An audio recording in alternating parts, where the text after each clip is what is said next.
মহাগ্রন্থ আল কোরআন কারীমের 114 খানা সূরার ভিতর থেকে একটা সূরার নাম সূরা নূহ।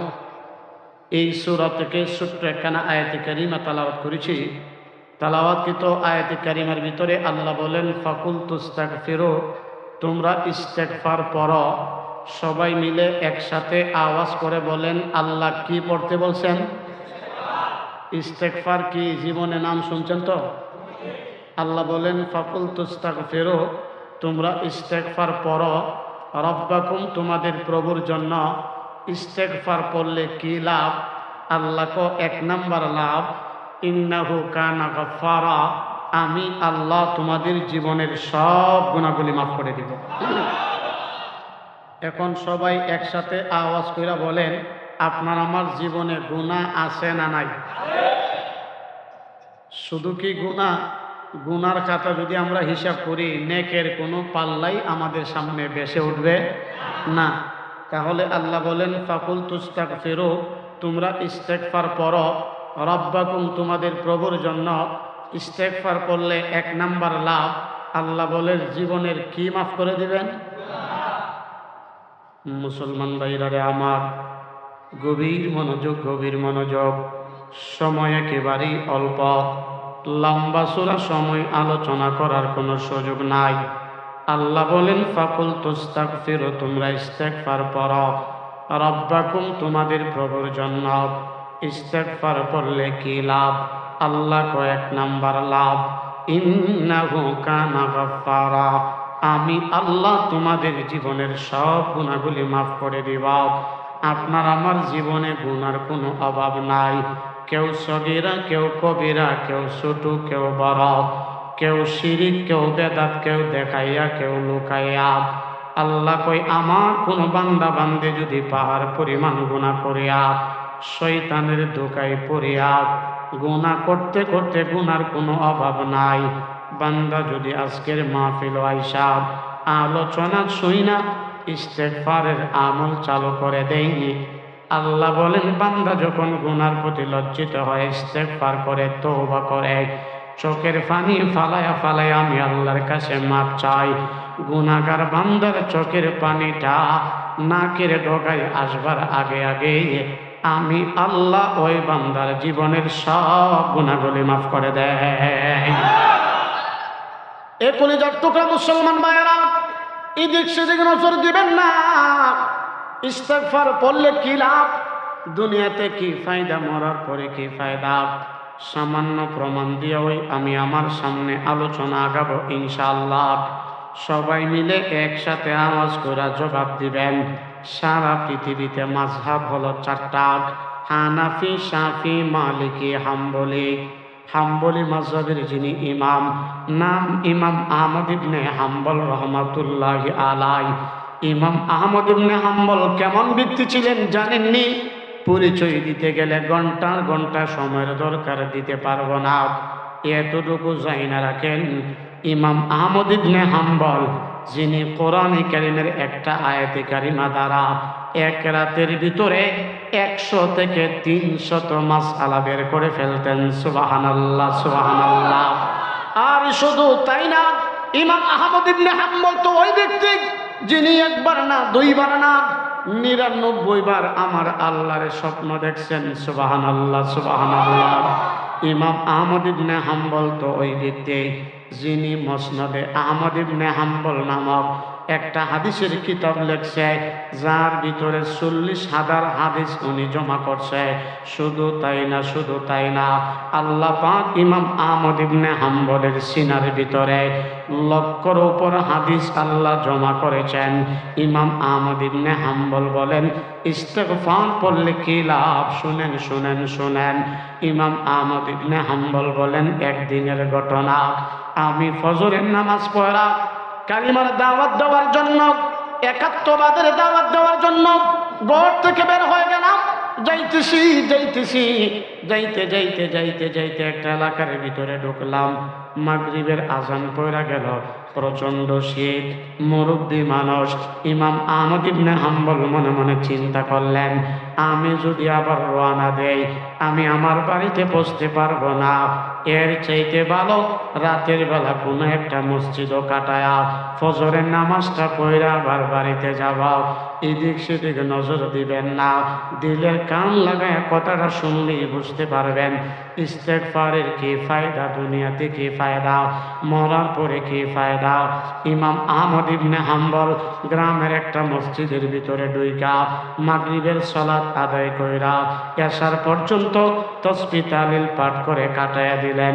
এশারের আজান পড়লাও ইমাম আহমদ ইবনে হাম্বল এশারের নামাজ জামাতে পড়া মসজিদে বৈশা রইছে।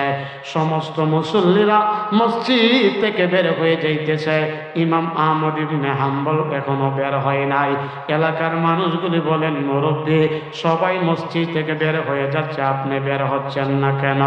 ইমাম আহমদ ইবনে হাম্বল বলেন, এরে মুসল্লিরা, আমি মুসাফির, অনেক দূর থেকে আসছি সফর কইরা, রাতের বেলায় যদি রওনা দেই আমি আমার বাড়িতে পৌঁছতে পারবো না, রাতের বেলায় তোমাদের মসজিদও কাটায়া ফজরটা পড়া আবার চলে যাবা। এলাকার মুসল্লিরা বলেন, মুরব্বী রাতের বেলায় আমাদের মসজিদও থাকার কোনো অনুমতি নাই। ইমাম আহমদ ইবনে হাম্বল এখনো পরিচয় দেই না, আমার নাম ইমাম আহমদ ইবনে হাম্বল।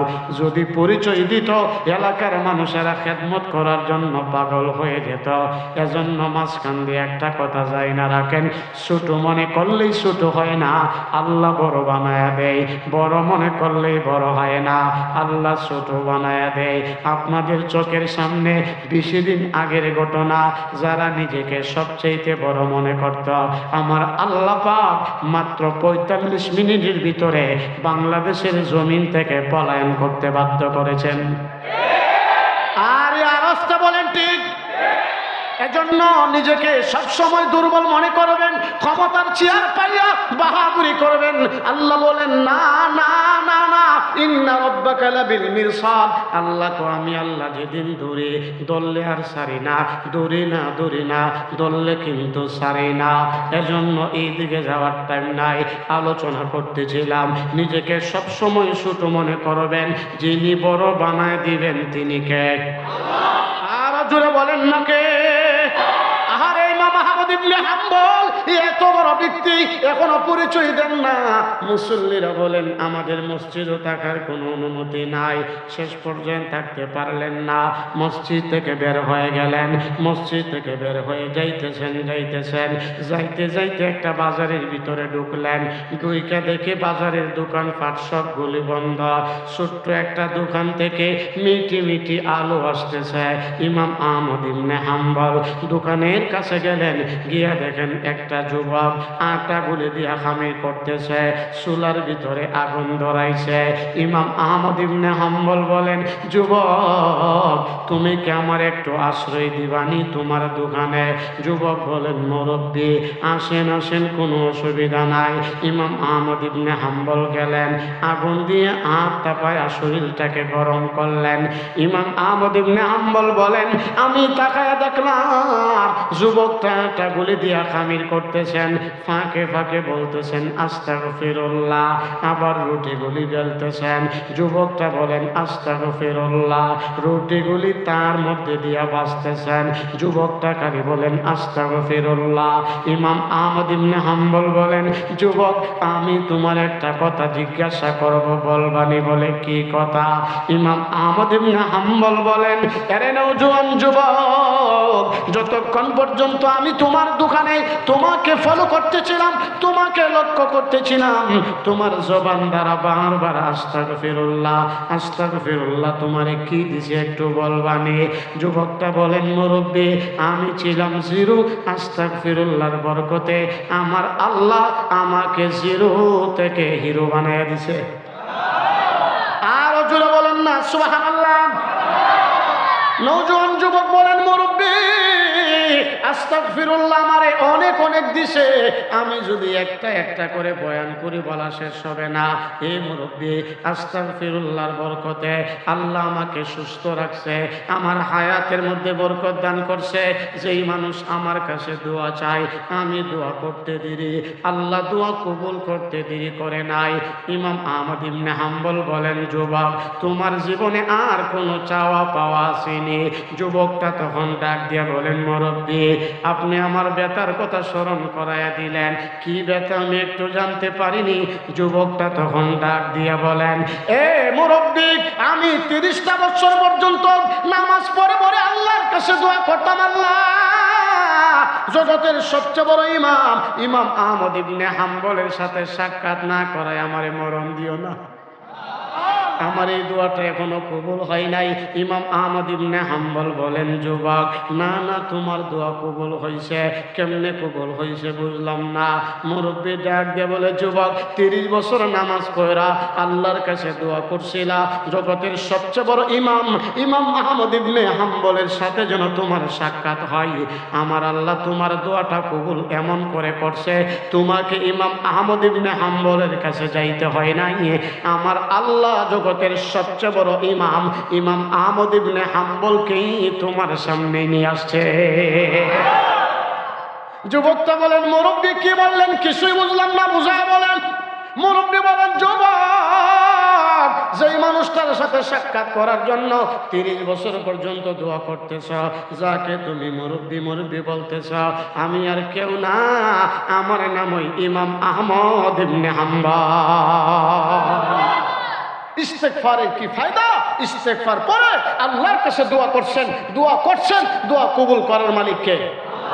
এজন্য সম্মানিত সুধী, আমি প্রথমে বলেছিলাম সব কথার মূল কথা একটাই, ওয়াজ আমরা সবাই জানি কিন্তু মানি না। সারা অঙ্গে ব্যথা, ওষুধ দিব কোথায়, কোন ওয়াজ করব আর কোনটা করব আমি বুঝতেছি না। এজন্য আপনারা যদি আমার কথা বুঝেই থাকেন, মাঝে মধ্যে হা না সুবহানাল্লাহ আলহামদুলিল্লাহ আল্লাহু আকবার যদি বলতে হয়, জবানটা খুলে আওয়াজ করে মালিককে খুশি করার জন্য দিতে পারবেন তো ইনশাল্লাহ?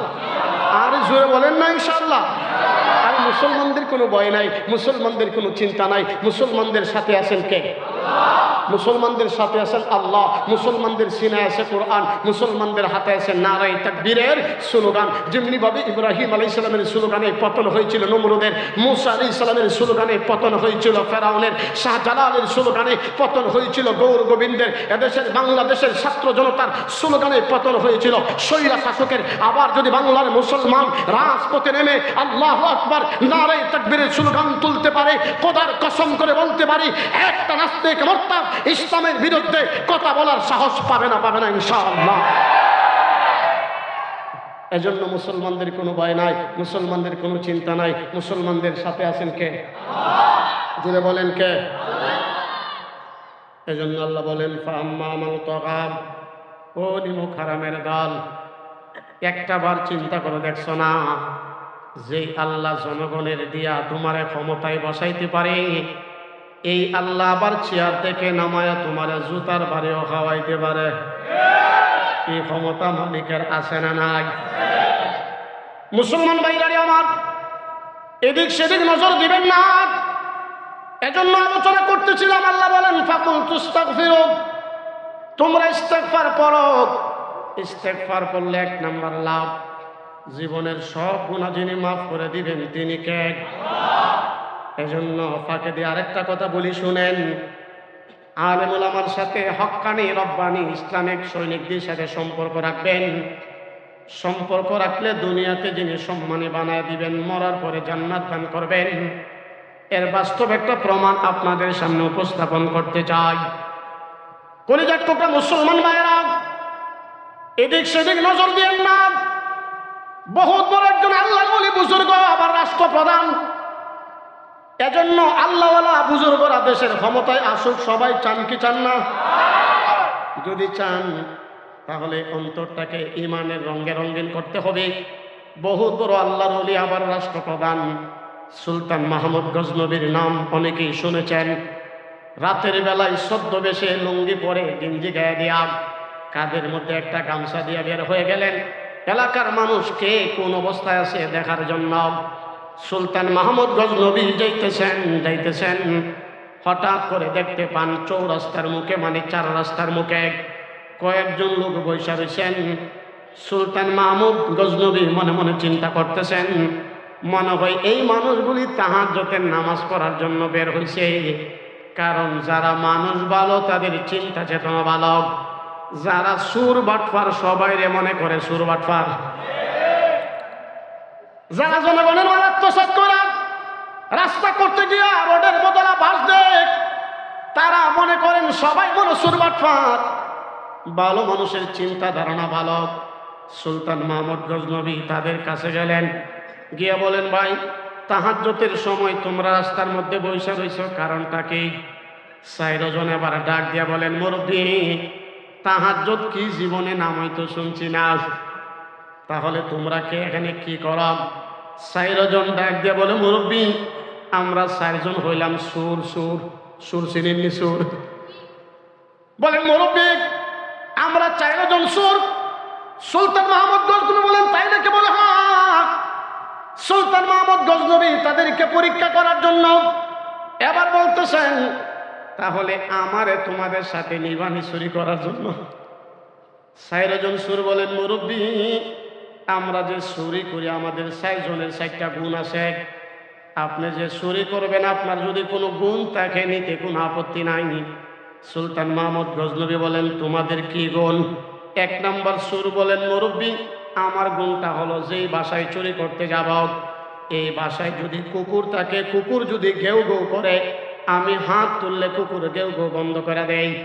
2 নম্বর কথা, কুকুর কি বলে আমি কুকুরের ভাষা বুঝি। সুলতান মাহমুদ গজনবী বলেন, তাহলে তোমার দরকার।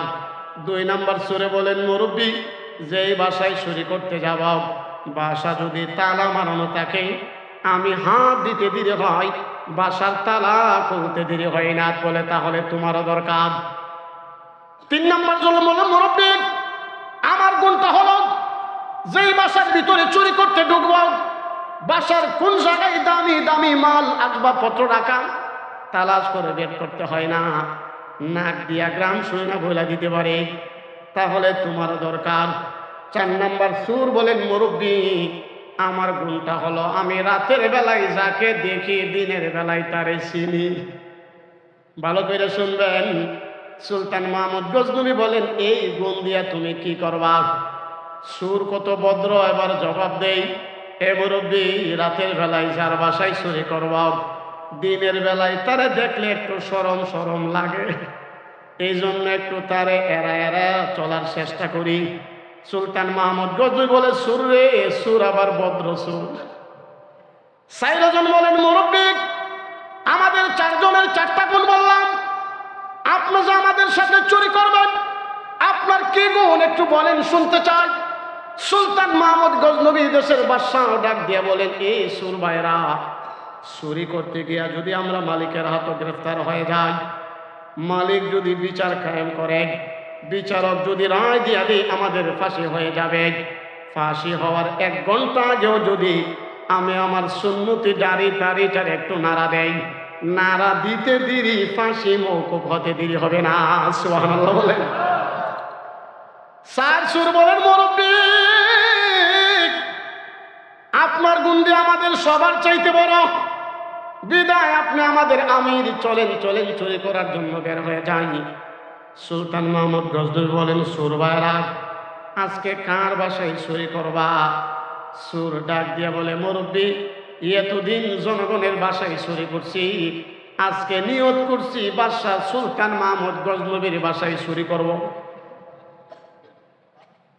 কি রে আশ্চর্য ব্যাপার, বাদশাহ সাহস দেখছুনি আমার বাড়িতে চুরি করবে, এখন তো পরিচয় দিতে পারে না।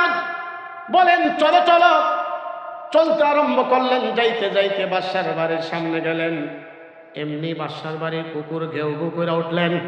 প্রথম জন সুর হাত তুললেন, কুকুর ঘেউ ঘেউ বন্ধ করে দিলেন। বাকি 3 জন সুর বলেন, কিরে কুকুরে কি বলতেছে?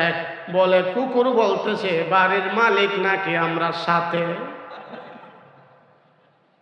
কাইরে কেমন কথা, বাড়ির মালিক আবার সাথে হবে কেমনে? আমরা তো সবাই সুর, বাড়ির মালিক তো বাদশা। বুঝছি রে বাদশার কুকুরের ট্রেনিং দিয়ে রাখছে, এই কথা বলার জন্য কেউ পাত্তা দিলেন না। 2 নম্বর জন গেটে হাত রাখলেন, অটোমেটিক গেটটা খুলে গেল। 3 নম্বর জন বাড়ির ভিতরে 2 কাজ নাক দিয়ে গ্রাম শুই না বলে দিলেন কোন কোন জায়গায় দামি মাল, সবগুলি একসাথে জমা কইরা গাট্টি বান্দা বের হয়ে বন্টন করলেন 6টা। 4 জনের 4টা। সুলতান মাহমুদ গজনবী তাদের লিডার আমির উনির 2টা ভাগ কইরা সবাই চলে যাবেন। এমন সময় সুলতান মাহমুদ গজনবী বলেন, সুরেরা রে, তোমাদের ঠিকানা দেয়া যাও, আবার যদি কোনো সময় চুরি করার দরকার হয় যেন সহজেই তোমাদেরকে তালাশ করে বের করতে পারি। 4 জন ঠিকানা দিয়া দিলেন। 4 জন বলেন, মুরব্বী আপনার ঠিকানা দেন। বলে, আমার ঠিকানা লাগবে না, সময় মতো তোমরা আমারে পেয়ে যাইবা। সকাল হয়ে গেল, এলাকার ভিতরে সংবাদ ছড়িয়ে পড়ল, আহারে বাদশার বাড়িতে চুরি হইছে। এটা সাধারণ কোনো সুন্নাহ। এলাকার মানুষ মিছিল কইরা বাদশার বাসার সামনে জমা হইছে। এবার বাদশাহ পুলিশ বাহিনী দিয়া 4টা চোরকে 4 জায়গা থেকে দইরা আনছে। বিচারক এবার রায় দিয়া দিছে, তোমাদের ফাঁসি হবে। ফাঁসির রায় শুই না 4 চোরের ভিতরে 3 চোর হাউমাউ কইরা কান্না আরম্ভ করলেন, আরে আর বুঝি বাঁচবো না।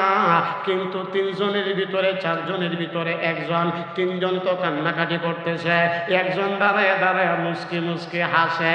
সুলতান মাহমুদ গজনবী বলেন, এই চোর, তোর ভাই 3 জন দি কাঁদে, তুই দি হাসস, তার কারণটা কি? 4 নম্বর চোর ডাক দিয়ে বলে, বাদশাহ, রাতের বেলায় চোর তো আমরা 4 জন ছিলাম না, চোর তো ছিলাম 5 জন। আর আমার একটা গুণ ছিল, রাতের বেলায় যাকে দেখি দিনের বেলায় তাকে চিনি। রাতের বেলায় যে 5 জন চোর ছিলাম, এর ভিতরে 5 নম্বর যে চোরটা ছিলেন উনি তো ছিলেন আপনি। বাদশাহ কয়, তোমার তো আসলে তো তার গুণ ঠিক, রাতের বেলায় যাকে দেখে দিনের বেলায় তাকে চিনে, যেই মাত্র চিনে ফেলছে। 4 নম্বর চোর বলেন, মুরব্বী আপনার গুণটা ছিল, যদি আমাদের ফাঁসি হয়ে যায়, ফাঁসি হইয়ার পরেও যদি আপনি আপনার দাড়িটাকে একটু নাড়া দেন, আপনি বলেছিলেন ফাঁসি মওকুফ হয়ে যাবে, এই জন্য আমি আপনার দাড়ির দিকে তাকায় রয়েছি, কোন সময় দাড়িটা নাড়া দিবেন আর ফাঁসির কাষ্ট থেকে মুক্ত পাব। সুলতান মাহমুদ গজনবী বলেন, এ চোরেরা, তোদের কপাল ভালো, তোদের কপাল ভালো, যা আমি দাড়িটা নাড়া দিয়া তোদেরকে মুক্ত করে দিলাম। মুহাদ্দিসিনে কেরাম লেখেন, যেই মাত্র মুক্ত করে দিলেন, 4টা চোর আল্লাহর কাছে এমন ভাবে তওবা করলেন, আমার আল্লাহ তাদের তওবারে কবুল কইরা চোরের খাতা থেকে তাদের নামটা কেটে ফেলে দিয়া আল্লাহর প্রিয় বান্দাদের নামের ভিতরে লিখে নিলেন। এজন্য আসুন, কাকে কোন সময় কিভাবে মাফ করবেন, একমাত্র সবচেয়ে ভালো যিনি জানেন তিনি কে? আরো জোরে বলেন না কে? এজন্য আমি বক্তা, আপনারা শ্রোতা, আমরা কেউ এই কথা বলতে পারবো না ইবাদত করি জান্নাতে চলে যাব যদি আল্লাহ পাকের মায়া আর দয়া আর ভালোবাসা আমাদের প্রতি না থাকে। আমার আল্লাহ চাইলে আজকের এই সুন্দর পরিবেশটাকে উসিলা বানায়া আপনাকে আমাকে মাফ করে দিতে পারে। এই ক্ষমতা আমার মালিকের আছে না নাই? হ্যাঁ জোরে বলেন, আছে না নাই? এজন্য আপনারা শ্রমজীবী মানুষ, সারাদিন কল ফ্যাক্টরিতে কাজ করেন, আমি মুসাফির হালতে আপনাদের জন্য আল্লাহর কাছে দোয়া করছি, আল্লাহ তোমার যে সমস্ত বান্দারা দুনিয়ার সমস্ত ব্যস্ততাকে ভীষণে ফেলিয়া কোরআনের মহাব্বতে জান্নাতের বাগানে বৈশা রয়েছেন, আল্লাহ একটা মানুষকেও আজকের এই মাহফিল থেকে বেগুনা মাসুম না বানায়া বাড়িতে নিও না। আমিন কর। আরো একবার বলেন আমিন। সবাই একসাথে বলেন আমিন। এই যে আমরা এতগুলো মানুষ একসাথে আমিন বললাম, যদি কারো আমিন আল্লাহর কাছে কবুল হয়ে যায়, দুনিয়ার জিন্দেগিও সফল, আখিরাতের জিন্দেগিও। এজন্য বলতেছিলাম, আল্লাহ বলেন, ফাকুল তুস্তাগফিরু, তোমরা ইস্তেগফার করো, রাব্বাকুম, তোমাদের প্রভুর জন্য। ইস্তেগফার করলে কি লাভ? আল্লাহ কয়, 1 নাম্বার লাভ, ইন্নাহু কানা গাফফারা, আমি আল্লাহ তোমাদের জীবনের সব গুনাহগুলি মাফ করে দিব। কলিজার টুকরা বাবারা, এখন এদিক সেদিক নজর দিবেন না। এখন যদি কোন মুসলমানের প্রস্রাবে ধরে প্রস্রাব করবেন না, মশা কামড় ধুলে জুড়ে আওয়াজ করো, মারাও যাবে না। সবাই মিলে একসাথে জবাব দিবেন। আমি জানি এই আশুলিয়া এলাকার মানুষগুলি বড় শিক্ষিত, সবাই একসাথে বলেন, মসজিদটা কার ঘর? মাশাআল্লাহ। মাদ্রাসা কার ঘর? 2 ভাবে সেটা মসজিদ আল্লাহর ঘর, মাদ্রাসা নবীর ঘর, মসজিদ আল্লাহর ঘর, মাদ্রাসা নবীর ঘর। আমার ভাই হাফেজ আবু তালহা এই এলাকার সকল মানুষদের সাথে ভালোবাসা রাইখা উমর ইবনে খাত্তাব নামে একটা ক্যাডেট মাদ্রাসা চালু করছে। মাদ্রাসা তো আমার নবীর রেখে যাওয়া একটা আমানত। আমার নবী মায়ান নবী হাদিস বয়ান করেন, লা ইউমিনু আহাদুকুম হাত্তা আকুনা হাব্বা ইলাইহি মিন ওয়ালিদিহি ওয়া ওয়ালাদিহি ওয়ান নাসি আজমাইন।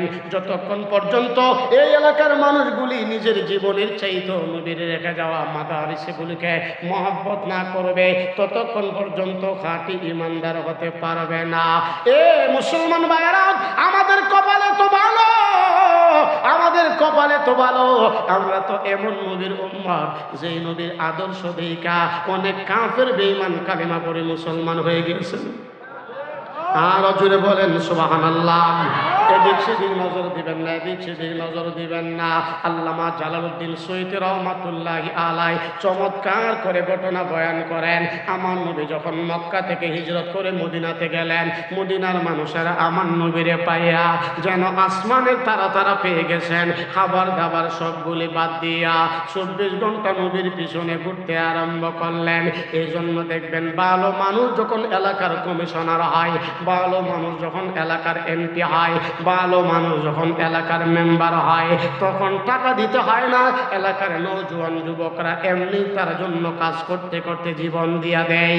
আমার নবী মায়ান নবীও যখন মদিনায় গেলেন, মদিনার মানুষেরা আমার নবীরে পাইয়া যেন আসমানের তারা পেয়ে গেছে। খাবার দাবার সবগুলি বাদ দিয়া নবীর পিছনে পিছনে ঘুরতে আরম্ভ করলেন। কিন্তু আল্লাহ পাকের কি কারিশমা, এদিক সেদিক এখন নজর দিবেন না, একটা ভাই কথা বলার চেষ্টা করবেন না। মাত্র কিছুদিনের মাথায় মদিনার ভিতরে দুর্ভিক্ষ দেখা দিল। সাহাবায়ে কেরামের ঘরের কুলসুলাই কোনো আগুন জ্বলে না। এমনকি যারা নতুন মুসলমান হয়েছে ঈমান ছেড়ে দিবে এমন একটা অবস্থা হয়ে গেছে। আমার নবী চিন্তায় পড়ে গেলেন, আরে কি করা যায়। বেশি দিন হয় নাই আমি মদিনাতে আসলাম, এমন সময় মদিনার একজন ইহুদি মানুষ, মুসলমান হন নাই, অমুসলিম, নাম হলো যায়েদ বিন সায়না, অনেক ধনাঢ্য মানুষ। আমার নবীর কাছে গিয়া বলেন, নবী আমার মদিনায় দুর্ভিক্ষ দেখা দিয়েছে, সাহাবায়ে কেরামের ঘরের চুলায় কোনো আগুন জ্বলে না, অবস্থা বড় ভয়ানক। ও নবী, আমি কিন্তু মুসলমান না, অমুসলিম, মদিনার ভিতরে আমার খেজুরের বাগানের অভাব নাই, আমি শত শত মন খেজুর উত্তোলন করি, আপনি যদি চান আমি আপনাকে 80 মন খেজুর ঋণ দিব, প্রয়োজনে 2 মাস পরে আবার দিয়া দিবেন। আমার নবী বলেন, যায়েদ বিন সায়না, আমি তোমার কাছ থেকে ঋণ নিব না, আজকে বলতে পারবো না, আগামীকালকে তোমারে জানাইয়া দিব। আমার নবী কোনো কথা বলতেন না যতক্ষণ আল্লাহ আমার নবীকে না জানাইয়া দিতেন। মা ইয়ানতিকু আনিল হাওয়া ইন হুয়া ইল্লা ওয়াহয়ু ইউহা। আমার নবী কোনো কথা বলতেন না যতক্ষণ পর্যন্ত আল্লাহ না বলতেন। পরের দিন আমার নবী বলেন, জিবরাইল। পরের দিন আমার নবী বলেন, জিবরাইল। মাশাআল্লাহ মাশাআল্লাহ রাখেন। পরের দিন আমার নবী মায়ান নবী ডাক দিয়া বলেন, ও জিবরাইল, যায়েদ বিন সায়না আমাকে 80 মণ খেজুর ঋণ দিতে চাই, আমি নিতে পারবো না। লম্বা সূরা আলোচনা। জিবরাইল আল্লাহর পক্ষ থেকে সংবাদ নিয়ে জানায় দিলেন, নবী নিতে পারবেন, কোনো অসুবিধা নাই। আল্লাহ নবী আবার যায়েদ বিন সায়নাকে ডাকলেন, ডাইকা বলেন, যায়েদ বিন সায়না, তুমি আমাকে 80 মণ খেজুর ঋণ দিতে পারবা, তবে আমি এমনি এমনি নিব না, আমি তোমার সাথে একটা চুক্তিনামা করব। আল্লাহ নবী হযরতে আলীকে ডাকলেন, ডাইকা বলেন, আলী, তুমি লেখো, যায়েদ বিন সায়না আমাকে 80 মণ খেজুর দিবে, আমি 2 মাস পরে ঋণ পরিশোধ করব। চুক্তিনামা করলেন, 80 মণ খেজুর ঋণ দিলেন। আল্লাহ নবী সাহাবায়ে কেরামের মাঝে বন্টন করে দিলেন। সাহাবাদের চেহারার ভিতরে আনন্দের পথ ফুইটা উঠল। আমার নবী মায়ার নবীও শান্তি পাইলেন। এখন বুঝবেন আমি কেন এই কথা বলতেছি। দিন যাইতেছে, রাত পোহাইতেছে, মাত্র 3-4 দিনের মাথায় আমার নবী মসজিদ নববীর ভিতরে ঢুইকা সাহাবায়ে কেরামের সামনে বয়ান করতেছেন। বয়ান করা যখন কমপ্লিট হয়ে গেছে, আমার নবী বলেন, সাহাবারা তোমরা যার যার বাড়ি ঘরে চলে যাও। সবাই যাইতেছেন। আমার নবী এখনো মসজিদ থেকে বের হয় নাই। নবীর একটা পা মসজিদের ভিতরে আর একটা পা মসজিদের বাইরে। রে। এমন সময় যায়েদ বিন সায়না রাগান্বিত হইয়া আমার নবীর পাঞ্জাবির কলারের ভিতরে এইভাবে ধইরা বলেন, এ মুসলমানের নবী, তুমি কি আমার ঋণ দিবা না? এখন সবাই মিলে একসাথে আওয়াজ কইরা জবাব দেন, যায়েদ বিন সায়নার সাথে আমার নবীর চুক্তিনামা ছিল কয় মাসের? আরে সবাই বলেন না কয় মাসের? 2 মাসের চুক্তিনামা।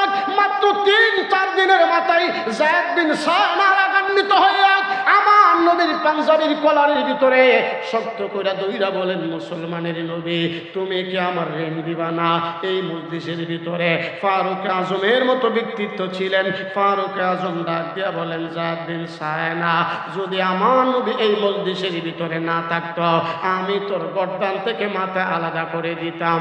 যেই মাত্র উমর এই কথা বললেন, আমার নবী উমরের প্রতি রাগ করলেন। আরে উমর, উনি পাওনাদার চাইতেই পারে, তুমি রাগ করলা কেন? সুবহানাল্লাহ, সুবহানাল্লাহ। আরে কেমন নবীর উম্মত! আমার নবী বলেন, উমর, উনি পাওনাদার চাইতেই পারে, তুমি রাগ করলা কেন?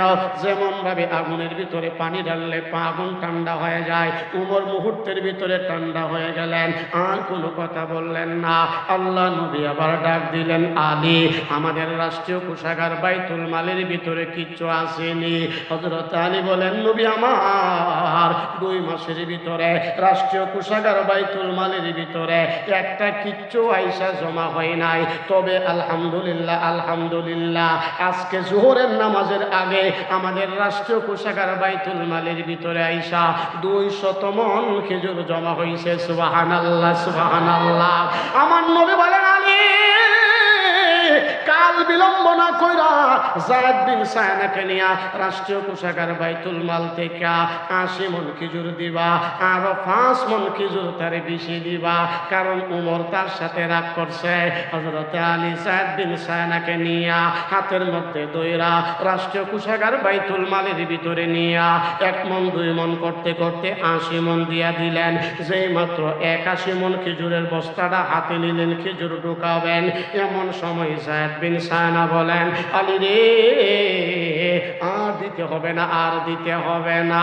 উমর বলেন, কেন দিতে হবে না?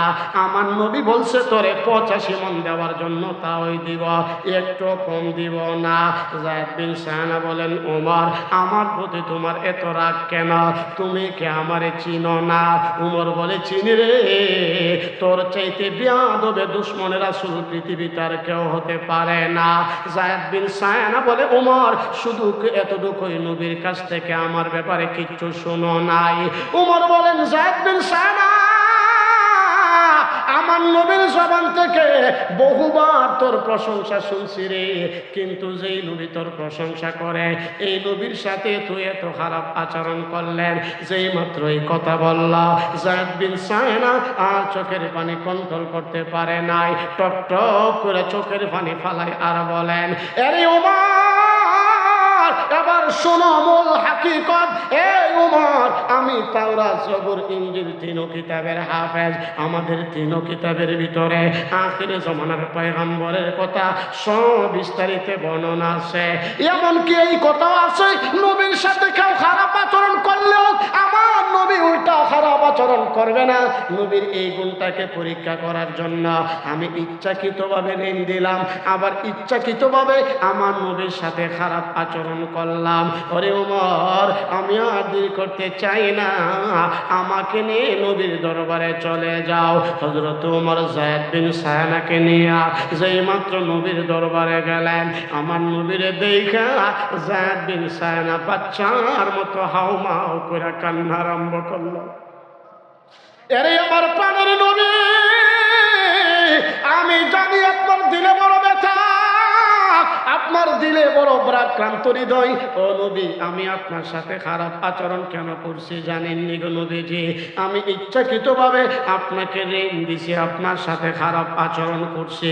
তাওরাতের কথা অনুযায়ী আপনার সাথে কেউ রাগ করলে আপনার উল্টা রাগ করেন কিনা, এই গুণটা পরীক্ষা করার জন্যই আমি এই পরিকল্পনা কইরা আপনার সাথে খারাপ আচরণ করছি। নবী গো, আমার আর বুঝতে বাকি নাই, আপনি হলেন সত্যিকার অর্থে আল্লাহর প্রেরিত রাসূল, আমি আর দেরি করতে চাই না, এই মুহূর্তে আমাকে পড়ায় দেন লা ইলাহা ইল্লাল্লাহু মুহাম্মাদুর রাসূলুল্লাহ সাল্লাল্লাহু আলাইহি ওয়াসাল্লাম। কালিমা পড়ে মুসলমান হয়ে গেলেন। এতক্ষণ কথা আমি কেন বললাম জানেননি? কয়েক মিনিটের ভিতরে আমি আমার আলোচনা ফিনিশিং দেওয়ার চেষ্টা করব ইনশাআল্লাহ। আরে আমার কলিজার টুকরা যুবক, আমি তোমার ভাই হিসাবে তোমার পায়ের ভিতরে হাতটা রেখে বলতেছি, তোমার মতো কত যুবক বন্ধুর মোটর সাইকেলের পিছে বিভিন্ন দলের মিছিল বের হইছে আর ফেরত আসে নাই। তোমার মতো কত যুবক রাতের বেলা ঘুমাইছে, ঘুম ভাঙ্গে নাই। এই যে আমি বয়ান করতেছি, আপনারা বয়ান শুনতেছেন, বাসায় গিয়া ঘুমাবেন। ঘুমটা ভাঙলেই তো সকাল, না ভাঙলেই তো পরকাল। কিসের বাহাদুরি করেন?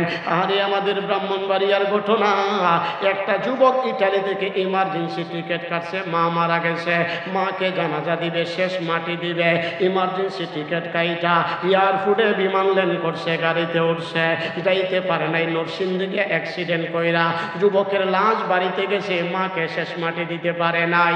আরে আমার বাসা থেকে মাত্র 5-7 কিলোমিটার দূরে ব্রাহ্মণবাড়িয়ার ঘটনা, একই পরিবারের 5 জন ঢাকা কাচ্চি রেস্টুরেন্টের ভিতরে খাইতে ঢুকছিল, আগুন লাগছিল, সবাই এই ঘটনা শুনছেন। 500 জন দুনিয়া থেকে বিদায় হয়ে গেছে। এজন্য মরণটা এত কাছে, মরণটা এত কাছে। ডান দিকে সালাম ফিরেলে বাম দিকে সালাম ফিরানোর কোনো ক্ষমতা নাই, এর ভিতরেই মালাকুল মউত চলে আসতে পারে। এজন্য কলিজার টুকরা যুবক ভাই, হেলাই হেলাই জীবনটাকে নষ্ট কইরো না, হেলাই হেলাই জীবনটাকে নষ্ট কইরো না। আহারে নেতার পিছনে কইরা নিজের জীবনটাকে বরবাদ কইরো না। এমন নেতার পিছে ঘুরবা যেই নেতা দুনিয়াতে তোমাকে সম্মানী বানাবেন, মরার পরও নেতার পিছনে ঘোরার কারণে আল্লাহ জান্নাত দান করবেন। এজন্য ইসলামী খেলাফা প্রতিষ্ঠার জন্য যদি জীবন দিতে হয় জীবন দিব, রক্ত দিতে হলে রক্ত দিব। 90% মুসলমানের দেশে মুসলমানের সন্তানেরা ইহুদি খ্রিস্টানের বাচ্চারা মুসলমানের বিরুদ্ধে কথা বলবে, কোরআনের বিরুদ্ধে কথা বলবে, মুসলমান কখনো সহ্য করতে পারে না। এজন্য ইসলামী খেলাফা রাষ্ট্র প্রতিষ্ঠা করার জন্য হক্কানি রব্বানি আলেম ওলামার জাতির সৈনিকদের পিছনে ঘুরতে গিয়ে যদি ইসলামকে টিকিয়ে রাখতে গিয়া, কাফের বেঈমানদের দাঁত ভাঙা জবাব দিতে গিয়া যদি রক্ত দিতে হয় রক্ত দিব, জীবন দিতে হলে জীবন দিব। আল্লাহর রাস্তায় জীবন দিতে কারা কারা প্রস্তুত আল্লাহকে দেখায়া দেয়।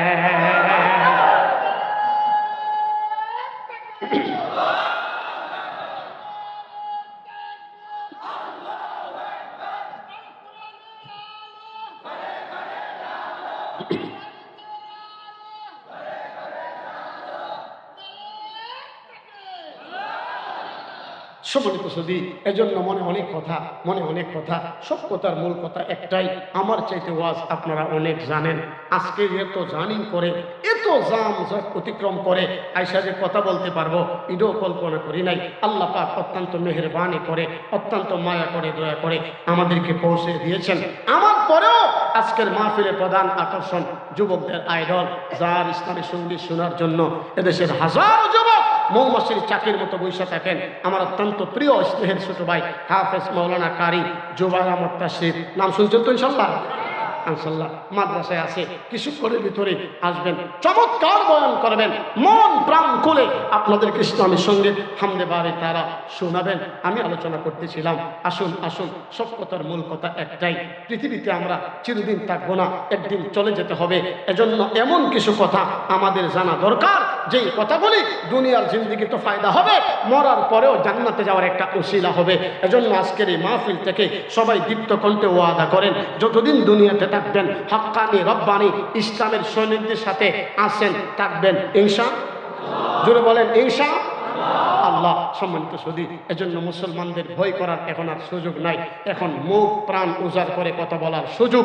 এজন্য যেমনিভাবে এ দেশ থেকে স্বৈর শাসক দূর হয়েছেন, আবারও যারা নতুন ক্ষমতায় আসবেন, বর্তমানে যারা আছেন, এমন কোনো কাজ করবেন না যেই আল্লাহ তাদেরকে দেশ থেকে বাধ্য করতে, পালায়ন করতে বাধ্য হয়েছে। এই আল্লাহ চাইলে যদি আপনারা জুলুম করেন, আপনাদেরকেও দেশ থেকে বিতাড়িত করার ক্ষমতা আমার মালিকের আছে না নাই? এজন্য আল্লাহ বলেন ইন্না রাব্বাকা লাবিল মিরসাদ, আমি আল্লাহ ধরি না, ধরলে কিন্তু আরে আমরা তো অনেকে দৌড়াও নিয়েছিলাম যতদিন পর্যন্ত উনি জীবিত আছে। উনি কে বুঝছেন নি?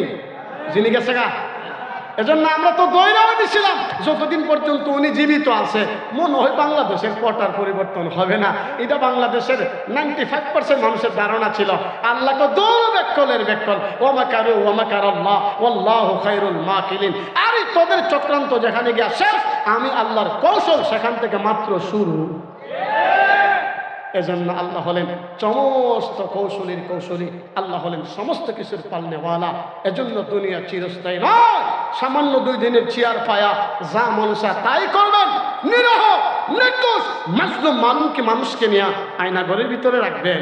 আল্লাহ বলেন পৃথিবীর কেউ না দেখলো, আমি আল্লাহ তো দেখি। আমি আল্লাহ যেদিন ধরব এদিন আর ছাড়ার কোনো উপায় নাই। সম্মানিত সুধী, এজন্য আমার অত্যন্ত প্রিয় ভাই হাফেজ তালহা অক্লান্ত পরিশ্রম করে এই এলাকার ভিতরে একটি মাদ্রাসা করেছেন, উমর ইবনে খাত্তাব রাদিয়াল্লাহু তাআলা আনহু মাদ্রাসা।